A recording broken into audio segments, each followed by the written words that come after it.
Part 1. This quilt and countless others were made by cotton farm workers in southwestern Tennessee in the 1920s to 1950s. The lifestyle that produced them ended by around 1970 as use of machines and chemicals changed labor-intensive cotton agriculture.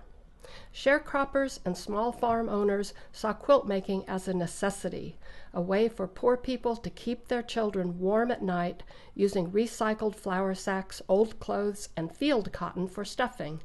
But this subsistence activity also had aesthetic and social dimensions. The aesthetic dimension is evident in patterns and color schemes and in the words of some of my consultants.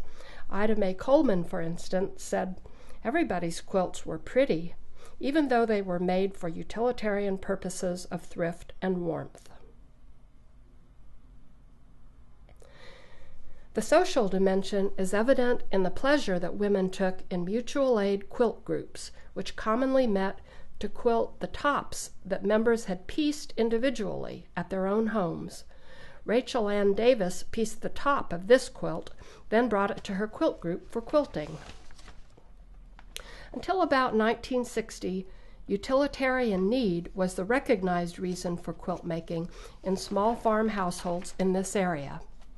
It was what Robert Merton characterizes as the manifest purpose. Aesthetic expression and social interaction were latent, unrecognized purposes.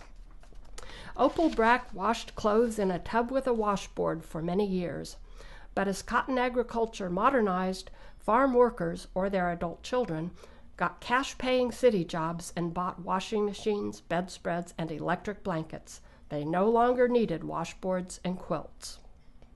Quilt making could have died. Few young women had any interest. As Goldie Harwell said, it was very tedious. Ida Mae Coleman remembers cutting pieces for her mother's quilts, but not because she enjoyed it. When you were told to do something, you obeyed.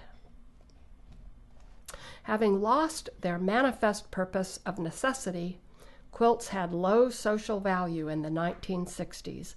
Bob Bond remembers using the one on the left to wrap furniture or whatever when we were moving things.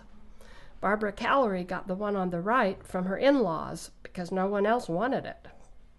But quilt making did not die. It changed. Aesthetic and social uses became primary.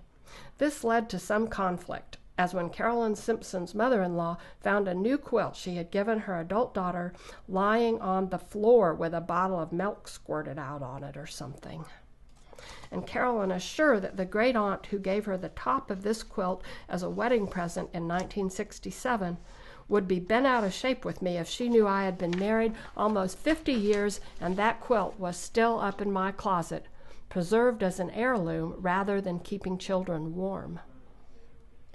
Lolly Lee Mann gave many of her inherited quilts to her children, who are scattered across the country in New Jersey, Atlanta, and elsewhere. The quilts remind the wanderers of their family roots in Haywood County, Tennessee.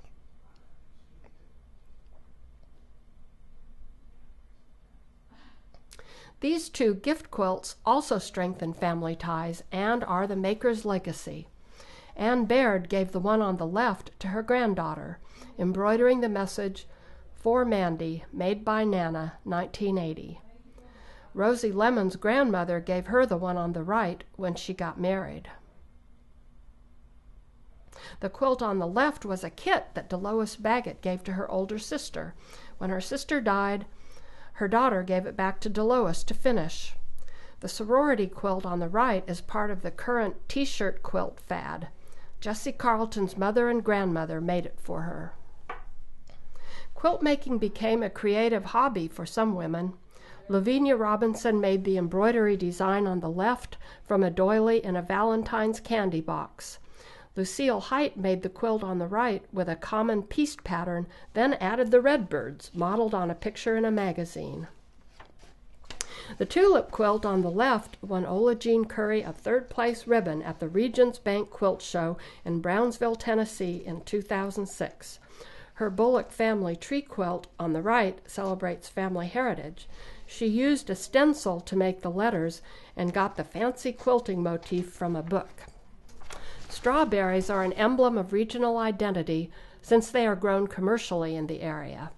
The quilt on the left is one of 11 that Ruth Simpson made for her daughters and daughters-in-law. Ola Jean Currie made the one on the right as a wedding present for her niece. Part 2. The term space of possibility pictures possibility as confined to a given area, which indicates that there is no possibility elsewhere. In casting the space with possibility as a small part of the overall social structure, this phrase expresses cultural critique. Interpreting Pierre Bourdieu, Edward Lee Puma finds that he viewed the social structure as giving ordinary people a very limited space of possibility in which to drive historical change. People are doubly oppressed by the structure and by their own conditioning. But in southwestern Tennessee, ordinary people participated in historical changes such as urbanization and the civil rights movement, like Anna Mae Bullock, who went from a tenant farm to East St. Louis about 1956 and turned herself into Tina Turner. Judging by the lifestyle transformations of ordinary people in this period, economic change expanded their space of possibility. But the upheaval that ensued had a side effect. It destroyed the context of meaning for once valued activities like quilt making. Women replaced that context of meaning by adapting quilt making to their new lifestyle. As quilt making allowed women to derive new meanings from their past lifestyle, it became a space of possibility for achieving not historical change, as Bourdieu had envisioned, but stability.